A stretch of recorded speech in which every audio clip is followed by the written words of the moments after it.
Amin, amin, amin. Silakan duduk Bapak Ibu, boleh salam kanan kiri, katakan Tuhan Yesus memberkati. Apa kabar semuanya pagi ini? Sehat luar biasa? Ada yang kurang sehat dan kurang luar biasa?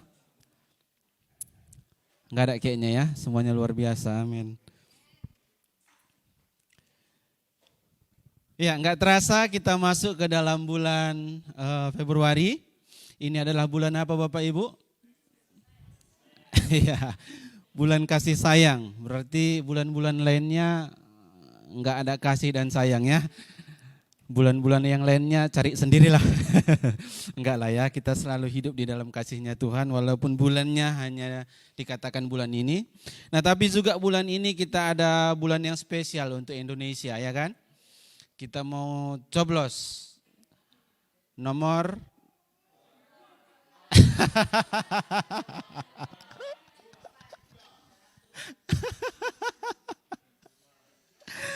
nomornya terserah lah Bapak Ibu. Yang penting pergi ke TPS, berikan hak pilih kita. Kita di gereja nggak ngomong nomor ya. Kalau ada nomornya nanti ada pula yang beli ya kan, kok di alam. Jadi nomornya terserah. Apa yang bisa kita bilang dari depan ini adalah hanya lihat kepada apa yang programnya masing-masing, apa yang paling bisa direalisasikan, nah itu aja lah ya. Jangan yang diawang-awang. Amin. Nah tapi puji Tuhan, luar biasanya kita nggak bahas itu hari ini. Kita bahas di luar dari itu. Nah tema kita dalam tahun ini adalah hati sang Bapa. Bapak Ibu Saudara yang terkasih, bicara dengan Bapa itu, berbicara tentang hati Bapa. Masing-masing kita punya pengalaman sendiri dengan Bapa, iya kan? Kita punya cerita tersendiri, entahkah itu ceritanya cerita yang baik, cerita yang kurang baik, dan cerita yang tidak baik dengan seorang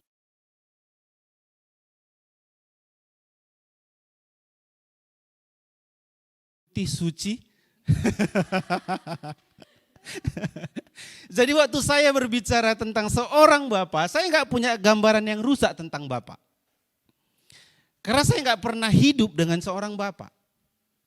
Memang saya sekarang seorang Bapak. Tapi maksud saya dalam hal ini sedikit untung kita kan. Tiba-tiba jadi patung, aku nggak tahu mau buat apa.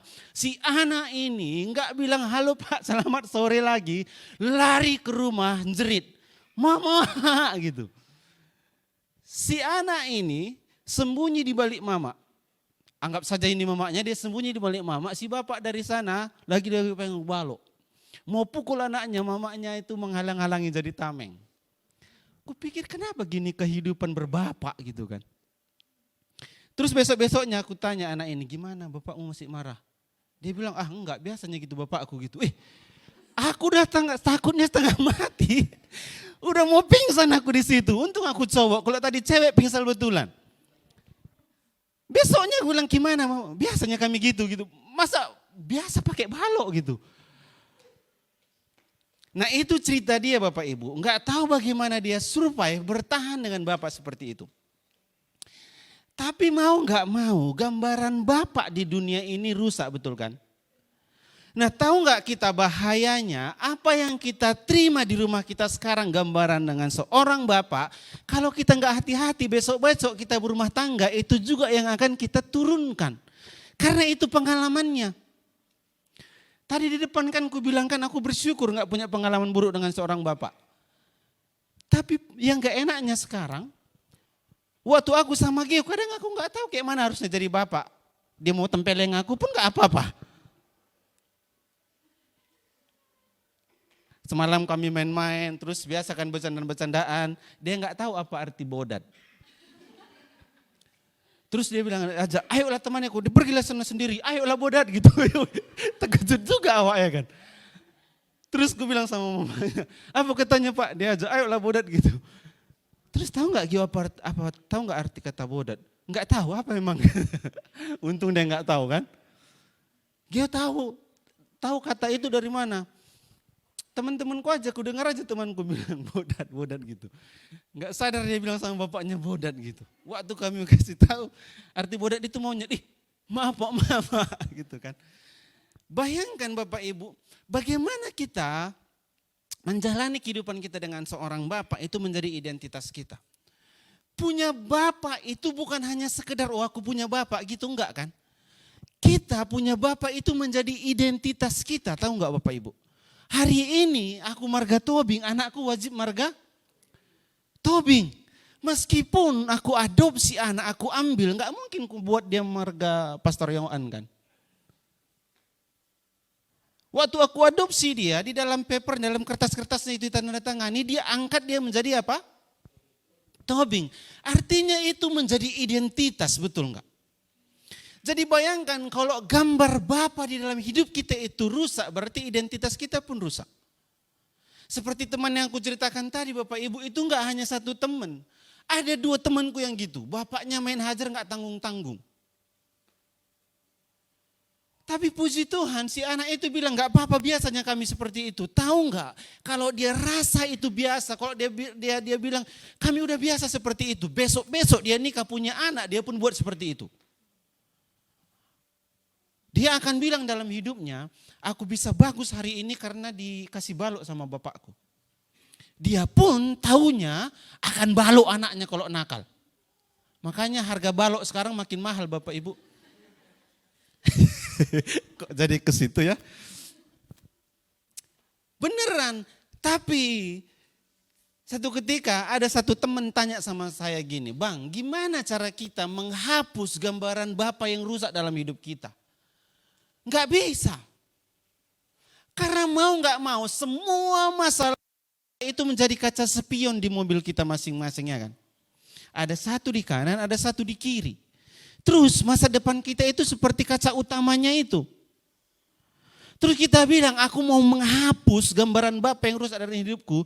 Kaca spionnya mau kita copotin. Kan gak bisa.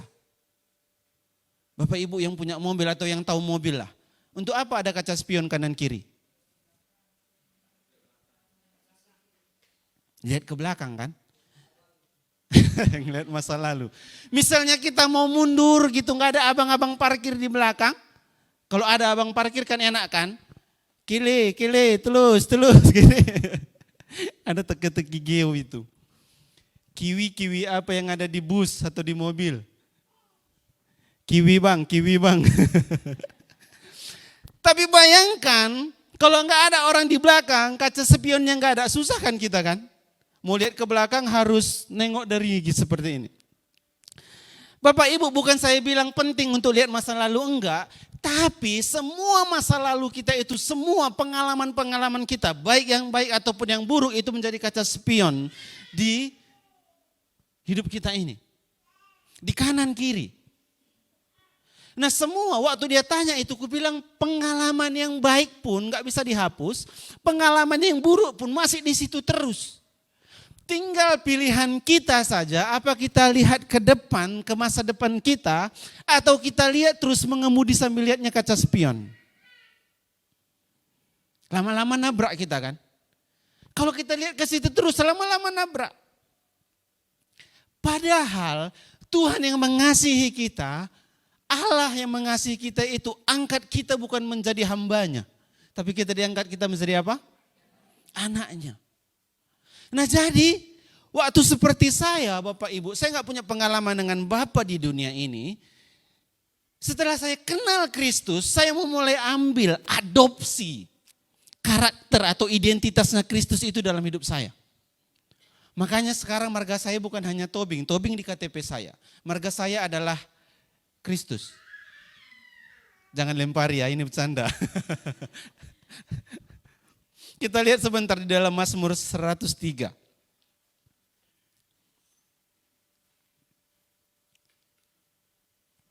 Mazmur 103 ayat yang ke-13. Ayat 13.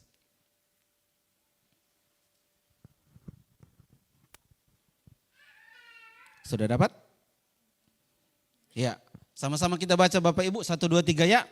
Seperti Bapa sayang kepada anak-anaknya, demikian Tuhan sayang kepada orang-orang yang... Bapak Ibu siapa yang tulis Mazmur ini? Tahu kisah hidup Daud? Nah, singkatnya saja kan, ketika Nabi Samuel disuruh Tuhan pergi urapi seorang raja untuk Israel, pergi ke rumah ini, ya kan? Siapa nama bapaknya? Ya. Jadi bapaknya ini udah kumpulkan semua anak-anaknya yang gagah perkasa. Di mana Daud pada saat itu? Mengembalakan kambing domba, bukan 1000, bukan 100, berapa yang dia yang gembalakan? 2-3 ekor katanya, karena dia masih kecil kan. Bukan mereka nggak punya banyak, kalau dikasih sama dia 2000 nggak sanggup dia, karena dia masih kecil. Tapi pada saat itu, dia kelupaan sama mama bapaknya. Udah dikumpulkan semua abang-abangnya yang persyaratan badannya itu oke menjadi raja. Dia kelupaan, kelewat. Waktu ditanya sama bapaknya, ini semua anakmu ya? Masih ada nggak yang lain? Bapaknya baru teringat, bayangkan. Oh iya, ada rupanya Herman Tobing satu lagi. Lupa kami. Samuel bilang panggil lah, kalau dia nggak datang nggak makan kita ini. Gitu dia dipanggil datang, sakit hati nggak dia? Waktu kita lihat di ayat itu nggak ada satu kata pun Daud bilang, enak kali kalian makan-makan, nggak undang aku, tega kali kalian gitu. Nggak ada Bapak Ibu. Tapi dia bisa tuliskan firman Tuhan ini, dia bilang seperti Bapa sayang kepada anak-anaknya. Sekalipun dia nggak alami secara langsung kasih sayang seorang Bapa itu, tapi dia bisa lihat seorang Bapa yang sayang sama anak. Waktu seorang Bapa sayang kepada anak-anaknya, kadang si anak ini nggak minta pun dikasih, betul kan? Benar. Seorang anak itu nggak perlu ngemis sama bapaknya. Bapaknya akan pikirkan tentang anak-anaknya. Next kita baca ayat 14-nya. Sebab dia sendiri tahu apa kita, dia ingat bahwa kita ini apa? Debu. Bayangkan Allah itu, Bapa itu, waktu dia ciptakan kita kan Tuhan tahu, dia bentuk Adam dari tanah liat katanya kan udah jadi bentuknya manusia, dia tiupkan napas kehembutan, napas kehidupan, bangkit ini manusia. Tapi Tuhan tahu dan Tuhan ingat, ingatan Tuhan itu dia gak pernah lupa. Tuhan gak pernah jadi tua ingatannya kan. Dia ingat sekali waktu pertama dia bentuk itu dari debu tanah. Meskipun dia bentuk dari debu tanah, tapi dia mau mati untuk kita.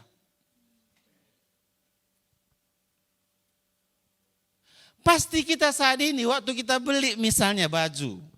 Baju baru pun kita tawar kan. Berapa harganya Bi? 26.500. 23 lah Bi. Udahlah 26 lah, 500 hilang. Janganlah Bi, kita tawar. Tapi kalau baju second, masih kita tawar enggak? Lebih lagi kan? Tadi kita tawarnya 3.000, baju second kita tawar berapa? Setengah harga, kenapa? Udah second kok. Tapi Tuhan ingat, ini barang debu. Tapi Tuhan mau kasih bayar yang lunas. Tuntas. Enggak Tuhan bilang, berdosa lagi nanti si kawan ini kasih setengah. Kasih separuh aja lah dulu. Bayar uang muka dulu, kan? DP-nya dulu. Nanti kalau berdosa tambah bayarnya lagi. Enggak.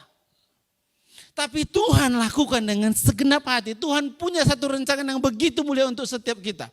Bayangkan ketika Daud tulis ini, dia lihat bukan kepada Bapa dunianya Bapak Ibu. Dia waktu dia tulis ayat ini, dia nggak sedang ingat Isa yang lagi duduk di rumah tunggu-tunggu dia, enggak. Tapi dia bisa lihat kasih Bapa yang sempurna. Kasih Allah yang sesungguhnya itu yang nggak pilih-pilih. Meskipun dia punya pengalaman yang pahit di dunia ini, meskipun di dalam hidupnya seperti seolah-olah mereka dibeda-bedakan. Tapi bayangkan sikap hatinya yang mengangkat dia. Karakter di dalam hidupnya yang membawa dia naik Bapak Ibu. Satu ketika bapaknya suruh Daud antar dulu makanan ini ke medan perang. Abang-abangmu di sana lagi berperang. Abangnya ini suku apa sih? Abang Daud ini suku apa? Suku Yehuda. Oh, biar gampang lah ya. Negaranya negara mana? Oh, lagi perang mereka sekarang kan. Iya, tiung, tiung, tiung. Abang-abangnya ini lagi disuruh masuk jalan gitu. Wow, jalan semua medan peperangan gitu kan. Terus dia disuruh antar makanan gitu, dia sampai ke tempat makanan, abangnya bilang apa? Waktu dia jumpa sama abangnya bawa makanan, abangnya bilang apa? Makasih ya dek, baik kali kau antarkan kami makanan, nyam nyam nyam nyam sana pulang kau gitu. Enggak. Abangnya bilang sama dia, ngapain kau datang ke sini? Pasti kau mau main-main ke sini kan? Sama siapa kau tinggalkan 3 ekor kambing dombamu? Pasti kau kesini mau nengok-nengok aja, mau main-main. Padahal dia datang ke situ karena disuruh antar makanan. Tapi bayangkan karena disuruh antar makanan itu dia pun gak ngelawan sama bapaknya. Dia pun gak bilang sama bapaknya, capek kali aku ngantar-ngantar makanan orang itu, biar di situ mati kelaparan. Tapi di rumah kita sering gitu dengar bahasa kan. Cucikan dulu baju abangmu ini. Emang gak ada tangannya? Sapukan dulu rumah kita ini aku. Iya dialah suruh, kok aku aja. Makanya bapak di rumah sering nyanyi kan. Seperti bapak sayang anaknya. Sambil bapak sapu, udahlah gitu kan. Memang kurang asamnya anakku ini.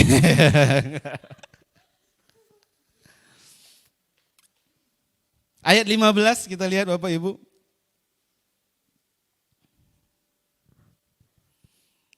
Kita baca sama-sama, 1, 2, 3 ya. Adapun manusia hari-harinya seperti apa? Rumput seperti bunga di padang, demikianlah ia berbunga. Bayangkan hari-hari manusia katanya seperti apa? Rumput. Ada di sini yang rumput di rumahnya dipupukin? Gitu lihat rumput, kita langsung kepikir apa? Cabut. Gitu gak tercabut lagi terlalu banyak, beli racun rumput kan? Habislah kau, habis kau. Oh, gosong kau semua hari ini. Apalagi terik matahari. Dibinasakan. Bayangkan hari-hari kita katanya seperti rumput Bapak Ibu. Sekarang kita ketawa-ketawa di sini, bercanda-bercanda. Besok. Semalam kami ngobrol-ngobrol, lo udah pulang dia. Gitu kata firman Tuhan kan. Hidup kita kadang seperti itu, seperti bunga. Cantik kali bunga ini. Saking cantiknya kita sentuh jatuh Bapak Ibu. Hidup kita pun seperti itu. Bangga dengan apa yang semua kita punya. Oh hebat aku ini, aku jatuh keteplep habis. Tapi kenapa kita yang serapuh itu, Tuhan angkat kita menjadi begitu berharga, begitu mulia di dalam hidup kita.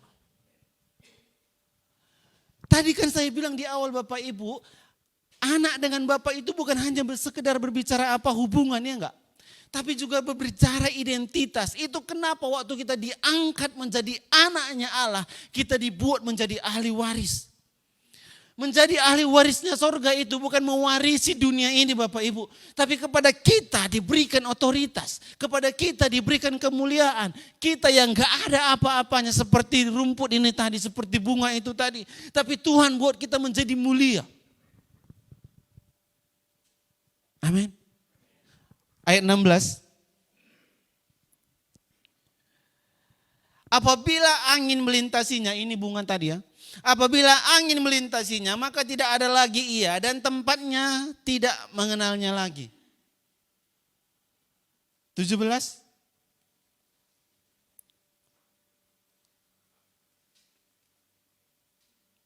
Tetapi kasih setia Tuhan dari selama-lamanya sampai selama-lamanya atas orang yang takut akan dia dan keadilannya bagi anak cucunya. Bayangkan Bapak Ibu, waktu kita ini menjadi anaknya Tuhan, waktu kita ini diangkat menjadi anaknya Tuhan, Tuhan gak hanya berpikir tentang kita, tapi Tuhan memikirkan anak cucu kita.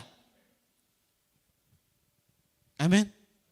Begitulah berharganya kita dibuat Tuhan, begitulah nilai kita dijadikan Tuhan Bapak Ibu. Tapi kalau kita selalu hidup, lihat masa lalu kita berat. Betul kan? Saya ingat beberapa kali saya bilang di sini, dulu kan saya itu tukang nangis-nangisi orang. Iya betul. Jadi pernah kami buat satu Natal bentuknya drama dari awal. Drama semua. bukan drama Korea, betulan didramain semua ibadah itu. Jadi di dalam drama itu kan berdirilah saya di depan deklamasi, lampu semua dimatiin. Cuma dikasih spotlight satu kepada saya, tam. Wah, nggak ada yang dilihat kan, makin pede lah aku ngomong di depan. Semuanya gelap. Gelap cuman satu spotlight aja ke arah saya. Jadi orang cuma ngeliat saya nggak ngeliat orang. Semuanya gelap, jadi saya pede sekali cerita. Buah, kisah sedih di hari Minggu gitu-gitulah. Mulai ada dengar satu isak-isak tangis sebelah kiri. Lebih kencang lagi, lebih semangat lagi. Satu tempat itu semuanya nangis. Waktu itu pembicaranya itu ada satu pendeta dari Singapura. Diundang, Bapak ini silakan berkhotbah. Bapak itu bilang, gak usah lagi kita khotbah. Mari kita bangkit berdiri. Berdiri, doain semua orang. Gitu diundang maju ke depan. Semua maju ke depan, satu gereja. Pelayan-pelayannya pun semua ikut masuk ke depan. Gak ada lagi yang pegangin. Tapi apakah karena itu semuanya hatinya dipulihkan akan kasih Bapa? Besok-besok gitu lagi dia. Ada lagi acara gitu, diundang ke depan, maju lagi dia, paling depan. Kenapa Bapak Ibu? Karena identitasnya gak berubah. Iya kan? Karena kita masih lihat kaca spionnya terus. Benar. Tapi waktu kita mulai, udahlah gitu, dengan masa lalu kita mulai lupakan apa pengalaman buruk kita dengan sang Bapa, dengan Bapa kita yang di rumah ya. Kita mulai lihat kepada Bapa yang ditunjukkan Yesus. Bapa yang barusan kita baca ini. Mulai lepaskan semuanya Bapak Ibu. Kadang kita bilang, aduh sakit kali, gak terlupakan gitu. Emang kalau nggak kita lupakan nggak sakit? Kan tambah sakit. Kita ingat terus, waktu dulu aku lagi duduk-duduk sore-sore tiba-tiba ditaboknya kepalaku. Ngapain diingat-ingat? Udah sakit mau diingat terus? Nggak terlupakan lah Pak. Kalau gitu yang bisa saya bilang adalah rasakan pelan-pelan. Nikmati. Sampai waktunya Tuhan akan memulihkan hatimu.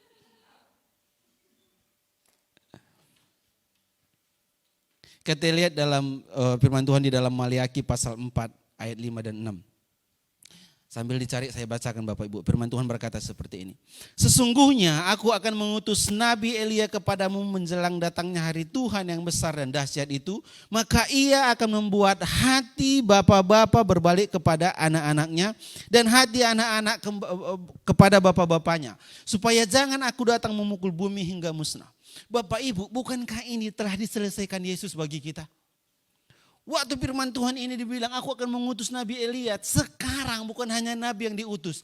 Anaknya langsung yang turun untuk membawa pemulihan gambar Bapa itu kepada kita. Itu sebabnya, itu alasannya ketika Yesus berbicara, dia bilang, aku berbicara bukan dari diriku sendiri, tapi dari siapa?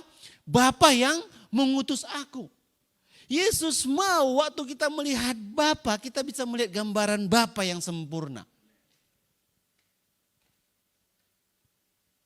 Dulu saya sering tanya kepada beberapa orang gini, kalau kita berbicara tentang Bapa, jangan ingat Bapa yang di rumah ya, Bapa yang di sorga.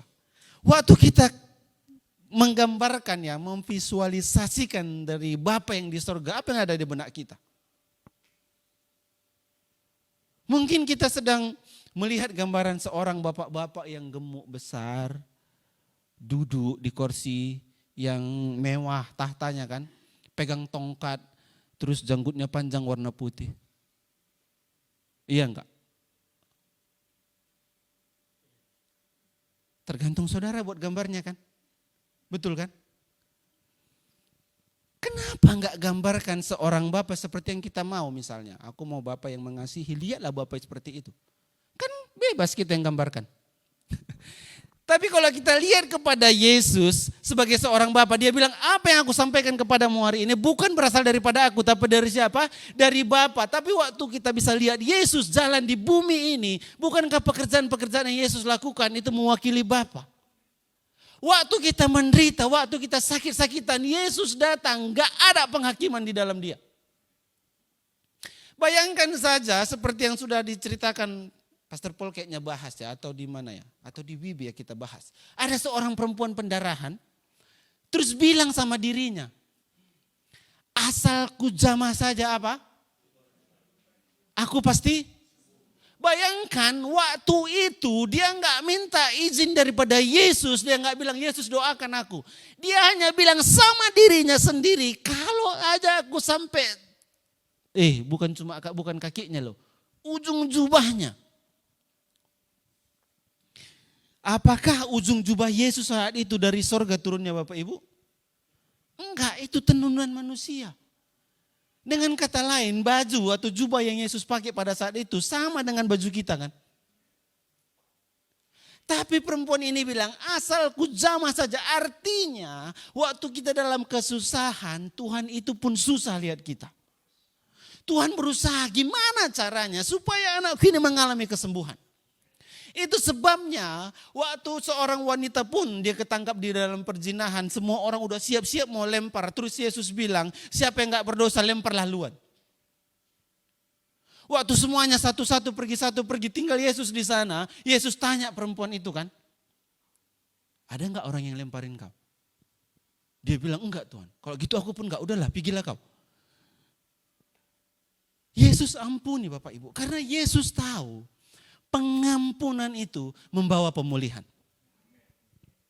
Di dalam hidup kita, saya nggak akan paksa Bapak Ibu untuk, ampunilah dia, ampunilah Bapakmu, ampuni. Terserah kapan kita bisa, gimana cara kita. Tapi saya mau bilang pengampunan yang daripada Tuhan itu membawa pemulihan di dalam hidup kita. Pemulihan itu membawa kita keluar dari situasi kita Bapak Ibu. Waktu kita dipulihkan Tuhan nggak akan biarkan kita di dalam lumpur itu. Udah kupulihkan kau, udahlah, apalagi. Kalau sikit-sikitnya udah biarkan aja di situ. Enggak, Tuhan angkat kita. Itu sebabnya kata firman Tuhan, keselamatan yang diberikan kepada kita bukan hanya keselamatan. Tapi dikatakan sojo, di dalam sojo itu ada semuanya, satu paket lengkap. Mengangkat kita keluar. Kita bukan hanya diselamatkan, tapi diangkat kita kepada terang yang ajaib. Dan kita dijadikan anak. Jadi waktu Yesus pulihkan hati bapak-bapak kepada anak-anaknya. Dan hati anak-anak kepada bapak. Senang gak di rumah ngelihat bapak sama anak-anak main? Gak ada batasan. Bukan hanya waktu anaknya masih kecil-kecil ya kan. Kalau anak kecil-kecil kita gak hitung kesalahannya, betul gak? Hari ini dia bohong, udahlah namanya anak-anak gitu. Dia pecahin piring, udahlah namanya anak-anak gitu kan. Enggak kita marahin, betul kan? Waktu anak-anak misalnya dia salah-salah ngomong, terucap gitu misalnya kata-kata yang kasar, kita marahin gak? Marahin lah biar gak kebiasaan. Besok-besok diulangnya lagi. Kalau kita ketawain kan, besok dia ulang lagi. Dididik, diajarin. Tapi maksud saya waktu anak-anak itu masih kecil, kita gampang melupakannya, betul gak? Udahlah masih kena anak, namanya anak-anak udahlah gitu. Tapi kalau udah besar,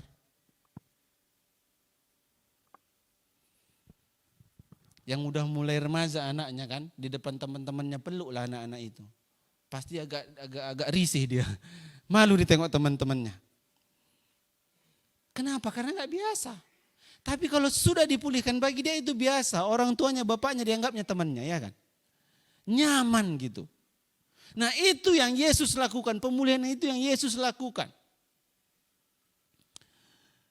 Dan kita bersyukur itu telah dikerjakan Yesus bagi kita. Pemulihan itu sudah dikerjakan. Sekarang bagian kita adalah ambil itu, aplikasikan di dalam hidup kita. Lakukan. Gak perlu lagi copy paste apa yang kita alami dulu di dalam rumah tinggal kita yang sekarang. Bapak Ibu, waktu kita gak dipulihkan Tuhan, waktu kita masih melakukan apa yang Bapak kita lakukan, kita ambil itu, lakukan di dalam rumah tangga kita sekarang atau dalam kehidupan kita sekarang. Artinya satu generasi di bawah kita pun belum aman. Dia pun masih akan lakukan itu karena kita teladannya pun masih seperti itu. Dia pun akan ambil itu, lakukan di dalam kehidupan anaknya lagi. Artinya satu generasi di bawahnya pun belum aman kan. Sampai betul-betul dia mengalami perubahan di dalam Kristus. Dia menikmati Kristus itu dalam hidupnya. Dia betul-betul melihat Allah itu sebagai Bapanya. Hidupnya diubahkan. Dia lihat teladan itu, dia akan turunkan juga teladan itu Bapak Ibu. Amin. Jadi Kita dipulihkan sekarang, kita diubahkan sekarang, bukan untuk kita saja. Kita berubah mengalami pemulihan di dalam Tuhan, kita mengalami semua kebaikan-kebaikan Tuhan. Itu bukan untuk kita saja kita nikmati, tapi untuk generasi di bawah kita. Untuk orang-orang yang di bawah kita, mereka pun akan melihat teladan itu di dalam hidup mereka, Bapak Ibu. Lihatlah dalam hidup kita. Kita nggak biasakan misalnya bawa anak kita sama Tuhan atau masuk ke ibadah atau kemana-mana gitu. Besok-besok dia pun nggak kebiasaan seperti itu.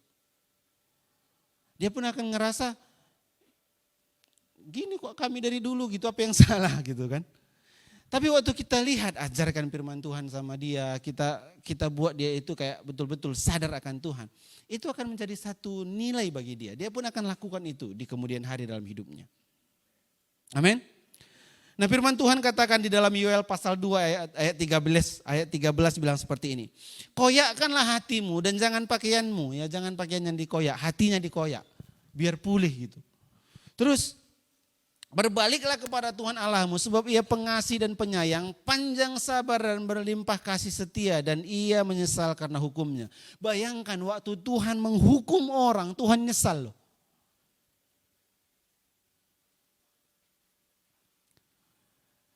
Ada satu kisah kan waktu Nuh itu Tuhan bilang aku menyesal telah menciptakan apa? Manusia, ya kan? Karena jahat kali perbuatannya dan Tuhan bilang di sana sesungguhnya kecenderungan hati mereka berbuat jahat. Tapi waktu Tuhan hukum bumi ini, Tuhan taruh apa di atas langit? Pelangi. Tandanya apa? Busur pelangi itu kan supaya Tuhan ingat dulu pernah kumusnahkan mereka. Itu gak akan terjadi lagi. Waktu sebandel-bandelnya kita, waktu kita datang kepada Bapak bilang maaf Pak, Bapak itu ampuni gak? Ampuni kan? Gak akan ada seorang bapak pun yang bertahan dengan emosionalnya, dengan kemarahannya. Waktu anaknya datang dengan luluh hati bilang Pak aku minta maaf. Pasti langsung hancur hati bapaknya. Bukannya seorang bapak itu mengharapkan anak-anak itu kayak mengemis datang, enggak. Tapi bapak itu hatinya akan selalu tersentuh dengan anaknya. Makanya pemulihan itu penting dalam hidup kita, amin. Pemulihan hati bapak itu dalam hidup kita penting. Gak usah ingat lagi masa lalu kita, buang semuanya itu. Sekarang kita punya Bapa, Yesus Kristus yang sempurna dalam hidup kita. Dan Dia satu-satunya Bapa yang sanggup penuhi semua hasrat terdalam hati kita ini. Amin. Dan untuk kita bapak-bapak yang sekarang di sini seorang bapak kan, kita pun belajar dalam hidup kita Bapak Ibu. Untuk enggak sembarangan ngomong sama anak kita. Ya kan? Nah kadang kita seorang bapak kan suka jahil juga. Nah kami kan sering duduk di ambal nonton, dia nonton gitu ekspresif. Dia seolah-olah masuk di dalam film itu gitu. Misalnya ada sesuatu yang kebanting dia buat suaranya gedebum gitu. Jadi kadang dia seru sendiri nonton, kadang dia gak perlu teman, dia seru sendiri. Nah kadang aku lewat di belakangnya tiba-tiba aja aku toyor, jegrek gitu. Dia belajar, nanti waktu aku misalnya lagi nyender-nyender di sofa, lewat dia ditoyornya juga jegedeng gitu. Waktu kita mau marah, aku ingat aku yang ngajarin dia gitu. Kadang dia lagi duduk-duduk, ku tendang debab gitu kan. Nanti waktu dia lewat, kita lagi duduk, dia buat gitu juga, dia tendang nyedar gitu. Hati-hati, apa yang kita taruh teladannya, dia lakukan itu juga. Dalam Efesus bilang seperti ini, Efesus pasal 6 ayat 4. Dan kamu bapak-bapak, janganlah bangkitkan amarah di dalam hati anak-anakmu, tetapi didiklah mereka di dalam apa? Ajaran dan nasihat Tuhan. Kita sebagai seorang bapak, bukan hanya sebagai seorang figur bapak ya, sebagai seorang pemimpin, jangan taruh dendam kepada anak kita, kepada orang yang di bawah kita. Kita boleh marah tapi jangan sumpah serapahi mereka. Kita boleh marah, mau pukul ya pukul. Tapi jangan buat mereka seolah-olah ngerasa gak ada harganya mereka di bumi ini. Kayak kita hancurkan semua masa depannya hanya karena kesalahan yang mereka buat hari ini. Kita kayak lepaskan semua kata-kata seolah-olah nggak ada lagi harapan dia hidup. Dulu ada peribahasa di Karo itu, gertak, ngerti ya, gertak itu kayak ancam gitu kan. Kayak mau pukul nggak jadi. Di sana dibilang mob gitu. Jadi aku dulu waktu anak-anak jahil, ada monyet diikat. Monyet ini diikat, terus kira-kira panjangnya agak-agak 2 meter gitu. Jadi ku agakkan si monyet ini nggak sampai untuk jangkau aku. Ku kasih kakiku. Mau dia tangkap ku tarik gitu kan. Ku deketin, mau dia kejar lompat, dia kejerat sama rantainya sendiri ya kan. Terus kadang ku ambil jipang, tahu jipang ya? Jipang ku tusukin di kayu, ku deketin dia gini. Terus mau dia ambil ku tarik lagi, dia marah ku ketawain gitu. Kadang ku ambil kayu-kayu ku lotok-lotok kepalanya, kan dia nggak bisa lepas. Jadi di mop selalu, kadang mau kupukul nggak jadi, monyetnya udah takut gitu kan, kita ketawa-ketawa. Satu ketika aku sama adikku dalam satu rumah. Rumah kami itu atasnya itu sekitar 1 jengkal, bisa masuk. Tikus, kucing, monyet bisa masuk itu semua, 1 jengkal terbuka gitu sampingnya. Ventilasi udara, AC gratis lah.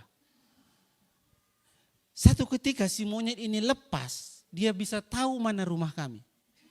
Panjat masuk. Gitu kulihat monyet ini, dia lihat aku, monyet ini bilang habislah kau hari ini. Betulan waktu itu aku 1 lawan 1 sama monyet ini, by one. Main ayo. Adikku kan masih kecil di bawahku kan. Aku mungkin kelas berapa gitu. Main, wah aku pukul, dia lompat, hajar, gigit, cakar semuanya, aku banting, dia lompat lagi, baru tahu aku kita pasti kalah sama monyet. Dia 4 kakinya, 4 tangannya.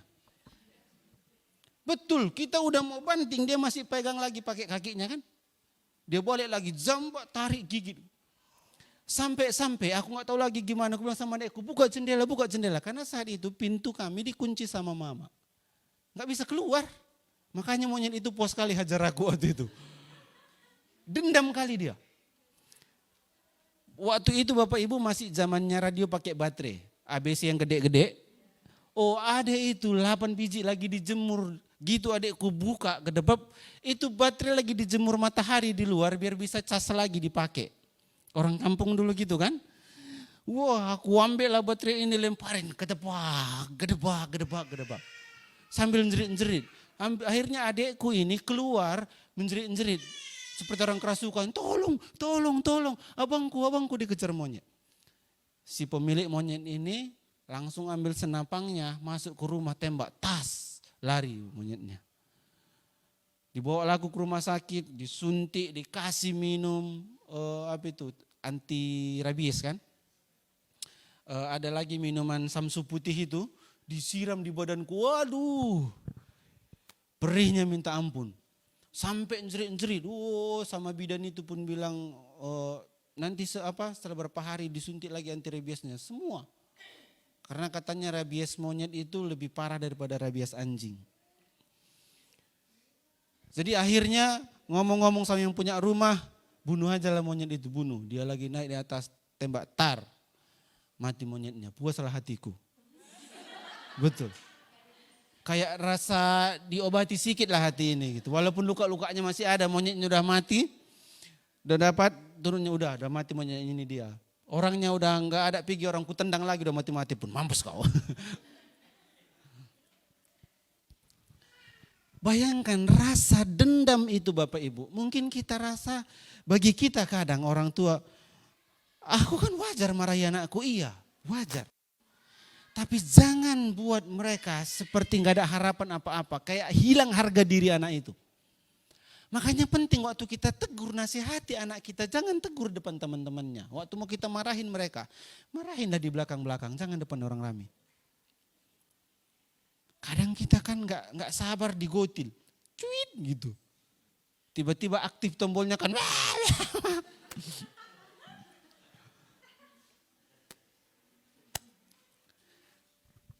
Pasti kita lihat dalam satu berita ada satu anak, dia itu mungkin ya gangguan jiwa lah. Karena anak ini dipaksa untuk belajar, harus berprestasi, harus apa-apa segala macam. Ini baru-baru itu muncul di Instagram kan. Anak ini sewa pembunuh bayaran, mau bunuh kedua orang tuanya. Karena dipaksa terus, harus prestasi. Gitu turun nilainya, dikasih ceramah. Bayangkan saja Bapak Ibu, kalau dia masih kecil pun udah pikiran gitu, gue bunuh aja lah sama bapakku ini, apalagi nanti dia udah besar. Nggak akan datang lagi dia ke rumah kita. Jadi kita lihat, waktu dipulihkan dengan hati Bapak itu, nggak cukup si anak aja yang dipulihkan. Kita sebagai orang tua pun harus dipulihkan. Dan bagaimana kita mendidik anak seperti yang Efesus bilang ini, sesuai dengan firman Tuhan. Iya kan? Kita lihat wejangan-wejangan hikmat dunia ini bagus enggak? Bagus. Tapi enggak bisa itu kita pakai untuk didik anak kita. Pakailah firman Tuhan. Amin Bapak Ibu. Nah makanya ada pun anak-anak yang bilang kalau aku dimarahin enggak apa-apa, aku dipukul. Tapi jangan psikisnya yang diserang.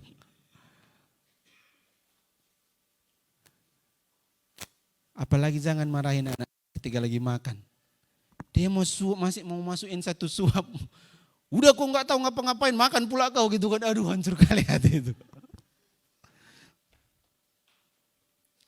Jadi kita lihat waktu kita sebagai orang tua mulai dipulihkan Tuhan, cara didik kita akan anak berubah. Anak kita pun hatinya dipulihkan, jadi klop Bapak Ibu. Nyambung, dua-duanya dipulihkan. Jadi si ibu di rumah nggak perlu jadi tameng lagi kan. Kayak kisah tadi, si ibu itu jagain bapaknya supaya nggak getok anak, si anak ini berlindung di balik mama supaya nggak kena pukul. Si ibu di rumah nggak lagi jadi itu. Tapi sama-sama membawa kasih Tuhan itu di dalam rumah kita. Amin. Semua kita. Karena dalam hidup kita ini Bapak Ibu, situasi di luar kita nggak bisa kendalikan. Yang bisa kita kendalikan adalah apa? Hati kita masing-masing. Betul? Nah kita nggak bisa ubah situasi di luar kita. Situasi apapun itu. Saya akhiri dengan ayat ini. Mazmur 30 ayat 5.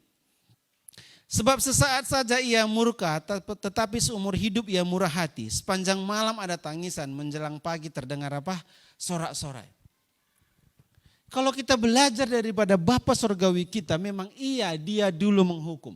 Iya memang dia dulu punya satu standar yang begitu tinggi untuk kita penuhi. Tapi saat ini dia berikan satu jalan keluar yang paling bagus Bapak Ibu. Untuk memulihkan hati dan hidup kita. Dia berikan anaknya Yesus. Menjadi teladan bagi kita. Dan Yesus menjadi perwakilan kita di hadapan Bapa. Yesus membungkus kita dengan kasih setianya. Katanya sepanjang hidupnya dia mengasihi. Mengambil semua kegagalan kita, menukarnya dengan kasih Yesus Kristus dalam hidup kita. Bapak Ibu teman-teman semua, bagaimana saya menjalani kehidupan saya? Dari kecil saya gak kenal seorang bapak. Dari kecil, saya belum setahun bapak saya sudah meninggal. Dulu sering saya pakai itu menjadi kesaksian untuk orang lain. Rupanya gak ada gunanya, gak berubah juga dia. Aku udah hancurkan harga diriku cerita-cerita. Aku yang yatim piatu itu gak berubah juga dia. Saya kasihan kali aku kan. Dulu ku pakai itu kemana-mana. Pikir teman-teman yang dikasih Tuhan kalian bersyukur. Masih punya bapak aku hidupnya. Nangis semuanya di situ. Setelah itu pulang 3 hari lah. Dia baik-baik pulih sama orang tua. Setelah itu lanjut lagi. Gak guna kan. Tapi bagi saya saat itu, saya harus mengerti dulu identitas saya di dalam Tuhan. Saya adalah anak yang dikasihi Tuhan. Saya enggak perlu manusia untuk mengasihi saya enggak perlu manusia untuk puji-puji saya. Saya hanya perlu Tuhan dalam hidup saya meneguhkan saya. Waktu Tuhan itu saya izinkan mengubahkan hati dan hidup saya. Tingkah laku saya di luar pun akan orang lain berubah. Bukan saya yang mengubah, tapi Tuhan yang mengubahkannya Bapak Ibu. Dan yang kedua, saya bisa menjalani hidup itu di dalam hidup saya. Dulu saya punya 3 orang tua angkat. Saya izinkan tegur saya, marah sama saya.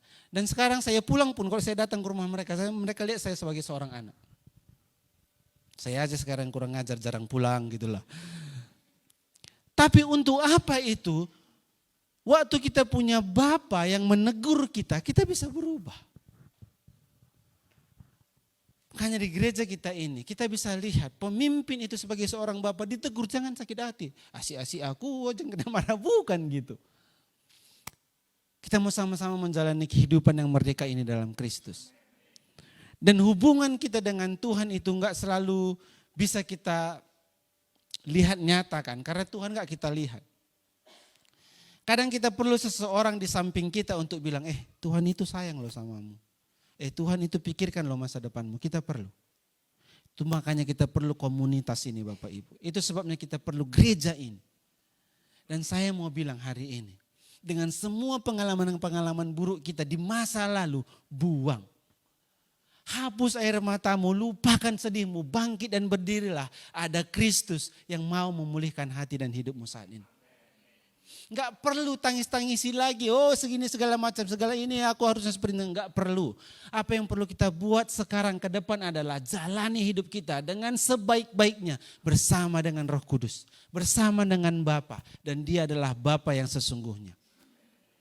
Sebab Bapa yang kita punya di dunia ini terbatas dengan usia, terbatas dengan jarak, terbatas dengan semua hal.